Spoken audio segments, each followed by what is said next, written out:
할렐루야, 반갑습니다. 좋은 아침입니다. 오늘도 복습하시면서 힘차게 하루를 출발해 보도록 하겠습니다. 먼저 본문을 확인하신 후에 이어가 보도록 할게요. 채널 고정!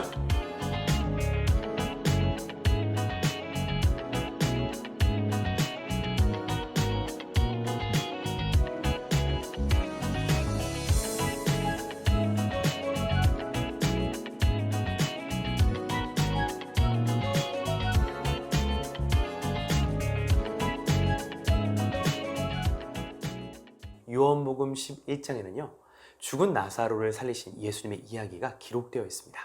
오늘 이 본문은 기적 이야기면서 동시에 에고 에이미 이야기에도 해당이 됩니다. 쉽게 말해서 예수님이 어떤 분이신가를 아주 잘 드러내고 있는 본문이라는 것이죠.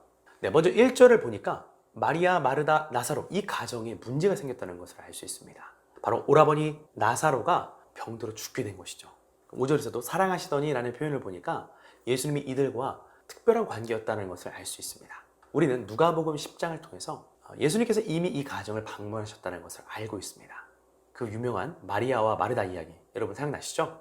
그런데 이 상황에 대한 예수님의 해설은 다음과 같습니다. 4절을 보니까요, 이 병은 죽을 병이 아니라 하나님의 영광을 위함이요 하나님의 아들이 이로 말미암아 영광을 받게 하려 함이라 하시더라. 요한복음을 잘 읽어오신 분들이라면 어떤 이야기가 떠오르실 거예요. 날 때부터 맹인이었던 사람이 눈을 뜬 6번째 기적의 현장에서도 예수님이 비슷한 말씀을 하셨거든요. 그에게서 하나님이 하시는 일을 나타내고자 하심이라. 날 때부터 맹인된 것도, 그리고 나사로가 지금 병들어 죽게 된 것도 하나님의 특별한 섭리와 목적이 있다는 것을 알게 됩니다. 그러니까 6절이 이해가 됩니다. 지금 예수님께서 계시던 곳에서 무려 이틀이나 더 머무셨어요. 나사로가 병들어서 죽어가고 있는 위급한 상황이잖아요. 그러면 당장이라도 달려가서 고쳐주시는 게 우리가 기대하는 상식적인 전개잖아요.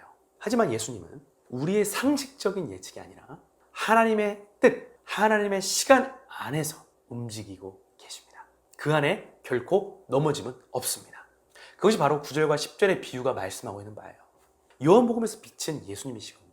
낮은 하나님의 일을 하기 위해 주어진 하나님의 시간을 의미합니다. 하나님의 시간과 뜻 안에서 빛이신 예수님의 일하심에는요, 결코 넘어짐이 없다는 거예요.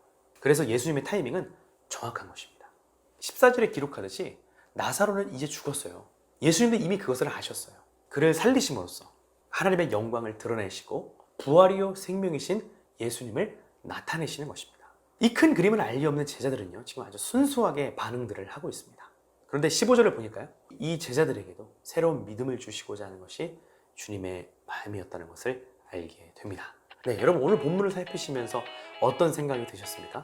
우리는 원하지 않지만 고난과 고통이 다가오기도 하는 것이 우리 인생이잖아요. 이제는 다 끝나버린 것 같은 그런 절망적인 상황에 놓이기도 합니다. 하지만 오늘 본문은 새로운 믿음의 렌즈를 제안합니다. 이 모든 것이 주님의 영광을 드러내기 위한 것이었구나. 우리 주님은 다 계획이 있구나 알게 되는 것이죠. 십자가에서 죽으시고 부활하신 예수님께서 오늘 우리에게 새로운 믿음의 렌즈를 주기 원하십니다. 영혼의 빛 가운데서, 부활의 빛 가운데서 믿음의 렌즈로 바라보신다면 새롭게 재해석되는 우리 삶의 영역들과 사건들이 보이실 것입니다. 하나님의 선하신 계획과 목적을 만나게 되고요, 우리 주 예수님이 어떠한 분이신가를 직접 깨닫게 된다는 것이죠. 청장여군 여러분, 우리 주님께는 다 계획이 있습니다. 우리 주님의 때는 정확합니다. 믿으십니까? 하나님의 자녀로 부름받은 우리에게 이 진리가 얼마나 든든함을 주고 큰 위로와 소망이 되는지, 이 믿음의 렌즈 잘 장착하시고 날마다 주님 안에서 승리하시기를 축복합니다. God bless you.